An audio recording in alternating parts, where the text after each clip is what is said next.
dengan syarhus sadar yang Allah berikan kepada Nabi Muhammad, akhirnya Nabi jadi berlapang dada terhadap gangguan-gangguan orang di sekelilingnya, termasuk Abu Lahab, Abu Jahal. Abu Jahal itu memfitnah Nabi itu udah habis-habisan. Termasuk nanti Suhail, seorang laki-laki Mekah yang dia itu bisa dibilang kayak wartawan dan juga penulis. Dia mengubah opini publik dari yang mereka respect kepada Nabi Muhammad jadi malah jadi benci, hatersnya Nabi Muhammad. Gara-gara apa? Opini publik itu dibikin oleh tulisan-tulisan, kalau dulu bahasanya bukan tulisan, syair-syair Suhail. Dan Nabi menghadapi orang kayak gitu. Sehingga kadang-kadang Nabi sedih tapi tidak sempit dada. Arti sempit dada sampai Nabi meninggalkan mereka enggak. Kalau hijrah itu karena perintah Allah, bukan inisiatif Nabi Muhammad. Buktinya Nabi berhijrah sampai turun perintah dari Allah. Bukan kalau inisiatif mungkin Nabi udah hijrah duluan ke Habasyah. Tapi tidak, ke Habasyah itu bukan hijrah lari dari suatu kondisi. Karena yang hijrah ke Habasyah itu bukan sahabat yang lemah teman-teman. Yang hijrah ke Habasyah itu Utsman, Ja'far. Kalau kita lihat kedudukannya di Mekah sebetulnya gak terancam. Utsman keluarganya kuat, gak ada yang berani ngancam Utsman. Ja'far keluarganya juga kuat, kabilahnya kuat, gak ada yang ngancam Ja'far. Utsman dan Ja'far ini tidak dalam kondisi tertekan sehingga hijrah ke Habasyah. Terus kenapa hijrah ke Habasyah? Membangun network, membangun hubungan keluar dari Mekah supaya nanti Islam ini bisa berkembang, ekspansi. Kalau mau dibilang lari dari kota Mekah, harusnya hijrah itu orang Habasyah sendiri dong. Bilal, kan itu aslinya orang Habasyah ya. Kenapa gak pulang kampung aja? Toh dia di Mekah dalam keadaan dizolimi, lemah, gak punya siapa-siapa. Kalau seandainya hijrah ke Habasyah misinya adalah lari dari siksaan orang Mekah, harusnya yang pertama hijrah itu Bilal, bukan Utsman dan Ja'far. Jadi Nabi tidak hijrah ke Madinah kecuali karena perintah Allah, bukan karena sempit dadanya. Jadi ketika Nabi dibedah 2 kali, akhirnya dada Nabi itu muat untuk kesalahan-kesalahan orang yang menzolimi beliau, yang ngerecokin beliau, sedangkan beliau tidak merasa berat dengan hal itu. Justru apa yang membuat Nabi berat teman-teman? Ini nih kerennya Nabi nih. Apa yang membuat Nabi berat dan sampai-sampai kayak sakit gitu Nabi teh? Apa? Nabi kasihan sama mereka. Bukan Nabi sebel sama mereka. Kalau kita kan beratnya gara-gara sebel ya. Beratnya gara-gara ilfil, beratnya gara-gara sakit hati. Kalau Nabi beratnya di dada beliau itu karena kasihan sama mereka. Ada seorang laki-laki Yahudi meninggal, jenazahnya diarak gitu, ditandu mau dikuburin, Nabi nangis. Kenapa? Kasihan, dia belum sempat beriman tapi sudah meninggal, sehingga nasibnya nanti di akhirat dalam keadaan terancam. Nabi sedih atas dia, bukan sedih atas diri sendiri. Sehingga ayatnya di dalam surat Al-Kahfi itu saya lupa di halaman kedua, hampir-hampir kamu mencelakai dirimu sendiri gara-gara mereka tidak beriman. Ada yang ingat ayatnya? Gimana? Nah, wala'allaka bakhi'un nafsak ala atharihim illam yu'minu bihadzal hadithi asafa. Hampir-hampir kamu mencelakakan diri kamu sendiri gara-gara mereka tidak beriman terhadap risalah yang kamu bawa. Barakallahu fiik. Ini artinya teman-teman, dada Nabi itu terasa berat bukan karena kejahatan orang kepada beliau, tapi justru karena kebaikan beliau ke orang lain. Kayak kita punya teman, kita sedih untuk dia. Orang nanya, kamu kenapa sih kalau ketemu dia kamu kayak kerung gitu, kok nggak bisa senyum? Kamu sebel ya sama dia gara-gara sikap dia yang dulu, gara-gara dia nikung kamu misalnya. Ternyata bukan, justru kita sedih. Kenapa? Soalnya dia hampir cerai sama istrinya. Jadi kita sedih, kan orang baik banget ya, ditikung, terus orang yang nikung ini hampir cerai, dia sedih. Jangan dong, jangan cerai dong, kamu pertahankan. Kan dia itu amanah dari Allah, anugerah. Banyak dulu loh orang ngejar-ngejar dia, terus kamu dapat, kamu pertahankan, jangan cerai ya. Kita gak bilang, udah cerain aja, emang kalian gak cocok dari awal juga, terus kita tungguin. Enggak kayak gitu, kan Nabi gitu banget ya. Nabi senang kepada siapa sahabatnya? Zainab bintu Jahsy. Tapi Allah mentakdirkan Zainab nikahnya sama Zaid bin Harithah, malah anak angkatnya Nabi. Sehingga Nabi pas disuruh ngelamar Zainab buat Zaid, ya ngelamar sih ya gitulah, pokoknya ngelamar aja ya. Tapi setelah itu Nabi ngerasa, oh ya udah berarti takdirnya buat Zaid. Nah, setahun kemudian Zaid datang kepada Nabi minta nasihat karena mau menceraikan Zainab. Allah kasih bocoran. Nanti kalau Zaid datang, dia minta nasihat tentang istrinya, bilang ceraikan istrimu. Itu Allah yang ngasih ilham. Pas Zaid datang, Nabi bilang apa? Amsik zaujatak. Tahan istri kamu, jangan diceraikan. Coba kurang baik apa Nabi coba? Allah udah ngerestuin, suruh cerai aja nggak apa-apa. Nanti habis itu kamu nikahin Zainab. Kan Nabi sama Zainab udah serak dari awal juga, karena Zainab ini perempuan yang soleha, baik. Sehingga Nabi siapa sih yang nggak tertarik dengan seorang perempuan yang hebat gitu? Sekedar respect, sekedar takjub gitu. Ya, Nabi punya perasaan respect kepada Zainab. Tapi Nabi tidak mengikuti perasaannya kalau tidak karena perintah Allah. Nah, tiba-tiba nikah sama Zaid, anak angkat Nabi. Ya udah jadian sama Zaid, nggak diingat-ingat lagi. Setahun kemudian Zaid datang, Rasul, kayaknya saya nggak cocok sama Zainab. Gimana kalau saya menceraikan, boleh nggak ya Rasul? Kata Allah sebelum Zaid datang, nanti kalau dia tanya gitu bilang ceraiin aja ya. Kata Nabi, jangan, tahan istrimu. Coba gimana? Saking baiknya Rasulullah SAW, itu lapang dadanya Nabi ya. Tapi qadarullah, namanya Allah tentukan mereka emang bertahannya cuma setahun. Pulang-pulang walaupun Nabi bilang tahan istrimu, Zaid menceraikan juga Zainab. Setelah menceraikan Zainab, masa idahnya beres, Allah bilang datanglah kepada Zainab, lamar dia untukmu. Nabi berat. Kenapa? Nggak enak sama Zaid. Coba. Padahal kan udah nggak ada hubungan, tapi tetap nggak enak sama Zaid. Masa Zaid cerai terus langsung saya nyamber gitu kan ya, kayak nampung banget gitu, ditunggu-tunggu banget. Jangan-jangan selama ini Zaid nggak berkah tuh gara-gara doanya mungkin, ya Allah mudah-mudahan nggak harmonis, cepet cerai atau apa. Kan jadi kayak nggak enak gitu kan. Jadi Nabi itu orangnya rafah banget, jaga perasaan orang banget, nggak enakan banget. Kenapa? Syarhus sadar. Beliau lebih mending beliaunya yang dibikin nggak nyaman daripada bikin orang lain nggak nyaman. Itu Nabi banget tuh. Beliau lebih memilih biar saya aja deh yang repot, yang jadi riwah, tapi jangan ngeriwahin orang lain. Itu Nabi banget tuh. Ini namanya syarhus sadar. Makanya Allah bilang, alam nasyrah laka sadrak ya Muhammad, wa wada'na anka wizrak ya Muhammad, alladzi anqadha dhahrak ya Muhammad, wa rafa'na laka dzikrak ya Muhammad. Kemudian Allah bilang, fa inna ma'al usri yusra, inna ma'al usri yusra. Itu motivasi. Udah tenang aja di balik kesulitan, bersama kesulitan ada kemudahan, bersama kesulitan ada. Artinya itu satu paket, nggak usah dipisahin. Nggak ada kesulitan, nggak ada. Yang ada kesulitan, kemudahan, satu paket. Ma'iyah, kebersamaan, nggak bisa dipisahin. Bukan setelah kesulitan, kemudahan, bukan, bersama. Arti bersama, memang datang berbarengan. Berbarengan Ustaz, kok saya nggak ngerasain? Nah ini nih, bersama dengan kesulitan, ada kemudahan, itu datangnya bersamaan teman-teman. Bukti bersamaannya apa? Kadang-kadang kalau misalnya kita lagi ada kesulitan, jadi mudah tahajud, ya kan? Jadi mudah ke masjid. Bukankah itu kemudahan? Adakah yang lebih berharga daripada Allah kasih nikmat hidayah dan ibadah, nikmat taqarrub kepada Allah, nikmat lebih dekat kepada Allah? Emangnya ada yang lebih berharga dari itu? Kita aja yang kadang-kadang gak fair, menghargai ini lebih daripada yang itu. Padahal itu lebih berharga. Allah ambil kita nikmat misalnya tadi habis diputusin, kan itu berat ya, langsung sempit dadanya. Tiba-tiba lapang dengan, ya Allah dia gitu banget sama saya. Apa yang kurang dari saya tuh udah habis-habisan loh ya Allah, untuk dia modal tuh udah habis semuanya, motor udah dijual, kos-kosan nunggak karena uang kos saya pakai buat jajan bareng dengan dia, modal banget loh ya Allah. Kan kita jadi kayak romantis gitu ke Allah. Kita kehilangan romantis dengan seseorang, tapi muncul romantis dengan Allah. Bukankah fa inna ma'al usri yusra? Dan itu yang paling sering. Belum lagi nanti setelah itu, setelah romantis sama Allah, Allah kasih hadiah-hadiah, Allah kasih kejutan-kejutan dan seterusnya. Jadi Allah kayak ngemotivasi Nabi Muhammad SAW. Artinya lapang dadanya Nabi itu bikin beliau bisa bertahan. Sesekali sedih ada, kayak Nabi pulang habis dilemparin kotoran, Nabi pulang habis dilemparin dan berdarah-darah, terus Nabi pulang ketemu Khadijah. Ini nih luar biasanya ya. Cari siapa? Khadijah. Siang hari mencari Khadijah, malam hari mencari Allah. Siang hari cari siapa? Gak ada Ustadz. Ya udah. Kalau belum ada Khadijah ya udah, malam hari aja andelin. Siang hari cari temen, main kayak pengalihan gitu ya, pelampiasan, free dive, terus nggak muncul-muncul, nggak apa-apa. Yang jelas cari sesuatu yang bisa bikin kita syarhus sadar, lapang dada gitu.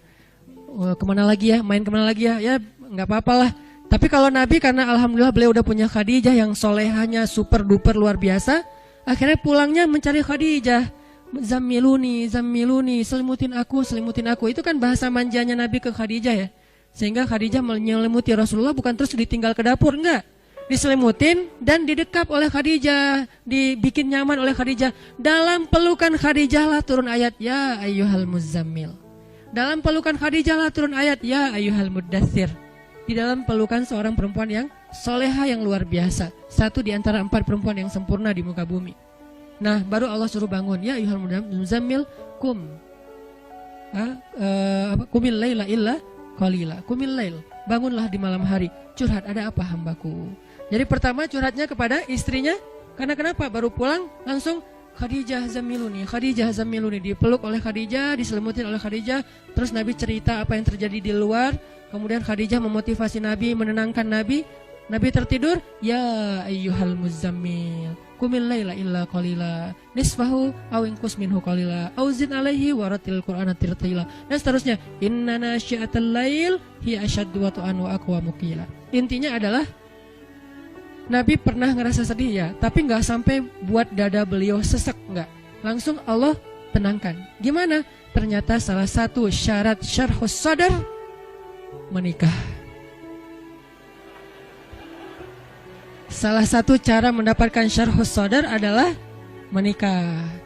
Jadi kalau kita pengen lapang dada dari semua masalah di luar, nikahlah. Ustadz, justru dada saya sempit gara-gara nikah nih Ustadz. Wah, susah nyari jawabannya nih kalau kayak gini. Kalau sempit gara-gara nikah gimana Ustadz? Ya udah, cara yang kedua, qumil laila illa qalila. Bangun malam-malam, mau setengah malam, mau kurang dari itu sedikit, mau lebih dari itu sedikit. Ini keleluasaan dari Allah, kelonggaran, terserah deh. Dan Ustadz, saya kalau bangun malam gak tahu baca apa. Waratil Quran. Terus kata Allah, faqra'u ma tayassar. Baca aja yang paling mudah-mudah yang kamu bisa.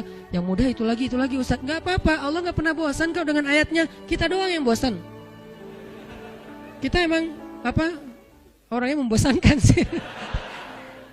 Mungkin suara kita yang membosankan, bacaan kita yang membosankan, bukan ayatnya ya. Kadang-kadang ayat yang sama dibaca oleh orang lain jadi gak bosan kan ya. Misalnya Al-Fatihah atau Qul huwallahu ahad. Qul huwallahu ahad, Allahus samad. Bosan kan? Datang yang lain, Qul huwallahu ahad. Kok enakan ya? Nah, berarti bukan ayatnya nih, vokalnya nih yang ngebosanin nih. Termasuk surat-surat yang lain, Al-Fatihah, Al-Kafirun atau apalah. Jadi enggak, insya Allah enggak lah. Walaupun agak-agak trauma juga kan diimamin dengan bacaan Al-Kafirun karena enggak beres-beres, muter. Ini kenapa Al-Kafirun rasa 1 juz ya? Suratnya Al-Kafirun rasanya Al-Baqarah. Panjang banget enggak beres-beres. Artinya teman-teman, cara kedua ternyata buat ini agak-agak acak ya. Nanti disusun sendiri di rumah hasil obrolan malam ini yang enggak jelas. Cara yang kedua biar dapat syarhus sadar, qumil laila illa qalila. Bangun malam, curhat sama Allah, bilang ke Allah, masalah kita apa? Bilang dengan bahasa lugas nggak apa-apa, dengan bahasa kita romantisan ke Allah itu nggak usah resmi amat. Ya Allah, sesungguhnya apa ya Allah? Saya nggak bisa ngomong gitu, pakai lah gitu ngomong ke Allah. Udah, ya Allah sebisanya saya aja lah ya. Kan santai lah ya, nggak usah terlalu berat gitu, kecuali kita penyair lah ya. Duhai Allah, kan kadang-kadang motivator, seorang yang muhasabah kan doanya kayak syair banget ya. Ustadz Allah pengen bisa doa kayak Arifin Ilham, tapi pas dibikin-bikin, dijiga-jiga nggak bisa juga ya Allah. Ya udah deh, pengen kayak Agim gitu, kalau doa itu kayaknya romantis banget sama Allah, tapi nggak bisa. Ya udah deh, secapruknya saya aja ya Allah ya gitu. Nggak apa-apa, yang penting kita bukan maksud nggak sopan, emang bisanya gitu. Kita cuma bisa, ya Allah, ya gitu deh pokoknya. Nggak tahu mau ngomong apa, saya ini lagi nggak enak gitu ya Allah. Soalnya dia bisa-bisanya ya mengabaikan semua kebaikan saya. Curhat gitu ke Allah. Nabi Zakaria kan curhat. Gimana doa Nabi Zakaria? Rabbi wahanal azmu minni washta'ala ar-ra'su syaiba walam akum bidu'aika rabbi syaqiyya wa inni khiftul mawali min wara'i wa kanat imra'ati akiran. Syair juga sih ya. Nabi soalnya pinter. Akiran fahabli min ladunka waliyya yarithuni wa yarithu min ali yaqub waj'alhu rabbi radiyya. kok indah banget ya doanya. Makanya saya senang Maryam tuh, surat Maryam tuh gara-gara doanya Nabi Zakaria. Allah langsung bilang, ya Zakaria, kata Allah, wahai Zakaria. Dan itu gak usah diteriakin, ya Zakaria. Allah gak gitu ngomongnya. Ini tergantung nada khatib ya. Kadang-kadang ada khatib saking semangatnya semuanya nadanya tinggi. Ya Zakaria ini apa misalnya ya Zakaria. Gimana sih ayatnya jadi lupa. Ya saya ingat ya gitu deh.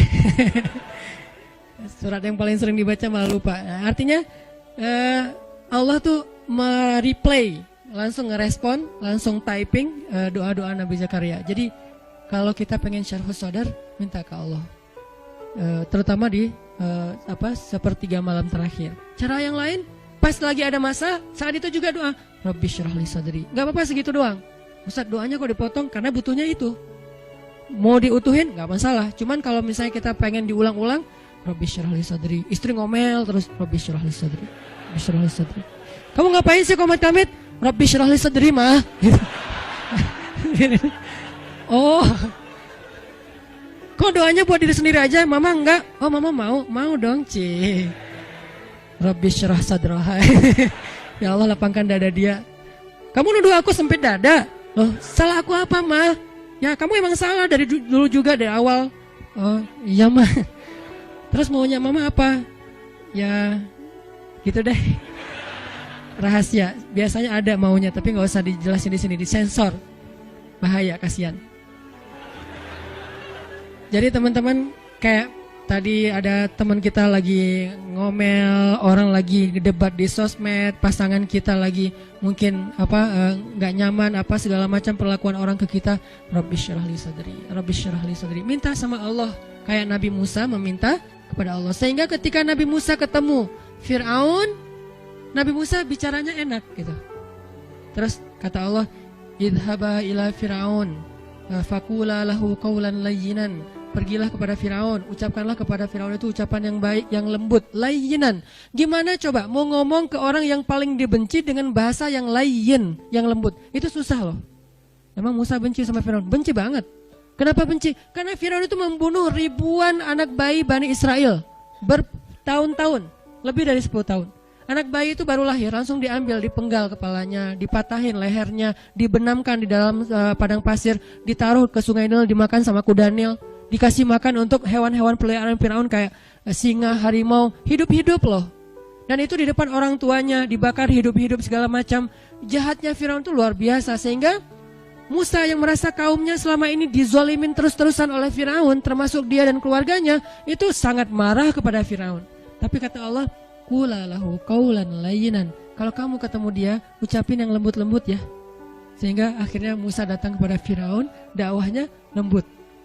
Sampai ketika Firaun mulai agak-agak sok debat gini, gimana menurut kamu tentang penduduk yang negeri-negeri yang sebelumnya? Musa nggak tahu karena belum pernah baca sejarah tentang penduduk negeri-negeri yang sebelumnya. Kata Musa, itu urusan Allah, saya nggak tahu kecuali apa Allah yang firmankan ke saya. Wah kamu Musa nggak bisa ini, nggak bisa itu. Firaun sombong. Musa tetap sabar, nggak langsung marah karena Musa itu aslinya sangat tegas, sangat orangnya kan nggak bisa. Beda gaya nih. Musa dan Harun tuh dua orang yang berbeda gaya, sama seperti Yahya dan Isa. Musa itu mirip Isa, Harun itu mirip Yahya. Harun itu kalau ngadapin orang lagi marah-marah didiemin dulu, terus dikasih tahu. Musa lagi marah-marah dimarahin balik. Itu Musa.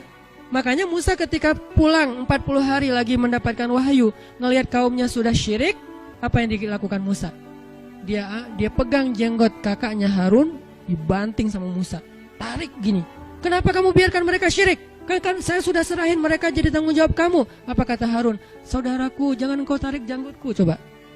Kan ayatnya gitu kan? Menunjukkan Musa itu orangnya tegas dan gak ada basa-basi Musa. Kalau Harun, dia menjelaskan dulu, memahamkan dulu. Beda gaya nih dan saling membantu dalam dakwah. Sehingga kadang-kadang ada ustadz yang tipenya ya strike gitu. Ada ustadz yang ya udah diolok dulu, ya udah nggak apa-apa. Ada yang kayak gitu kan ya? Ayah dan ibu juga kayak gitu, anaknya dimarahin oleh ayahnya, ibunya bilang ya udah besok diperbaiki ya gitu kan, selalu ada penyeimbang kan. Musa dan Harun tuh gitu banget teman-teman.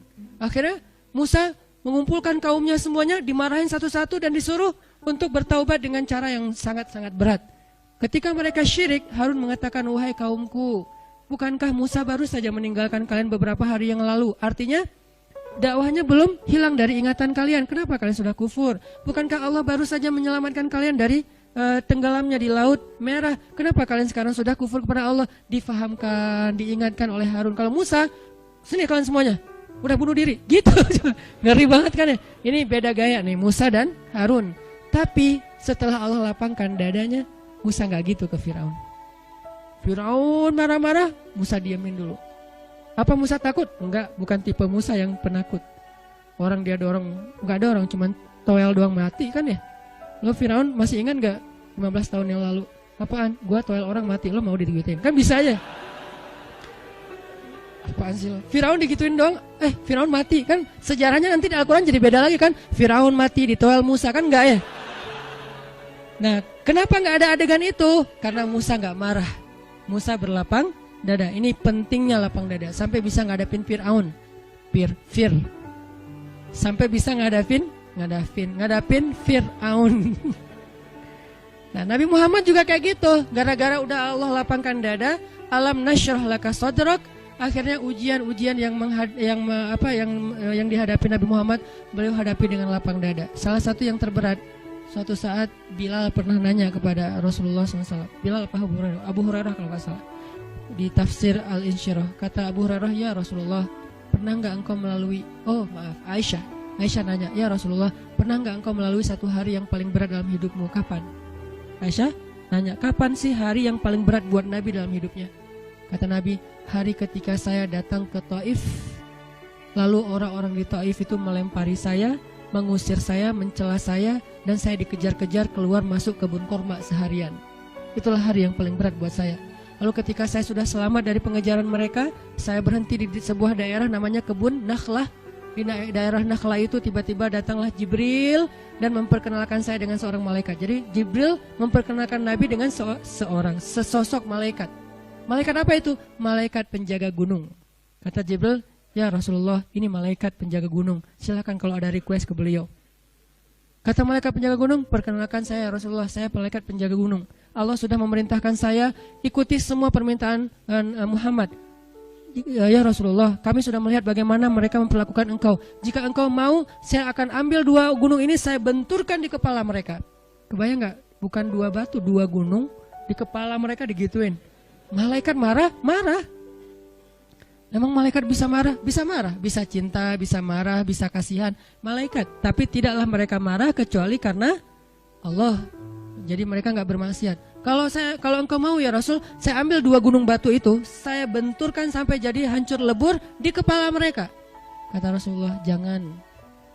Saya berharap kalau mereka tidak menerima nikmat hidayah ini, nanti dari tulang sulbi mereka akan muncul anak-anak yang akan menerima dan memperjuangkan hidayah ini.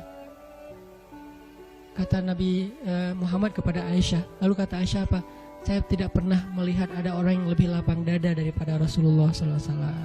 Jadi orang kalau udah dilapangin dadanya, itu tuh hasilnya.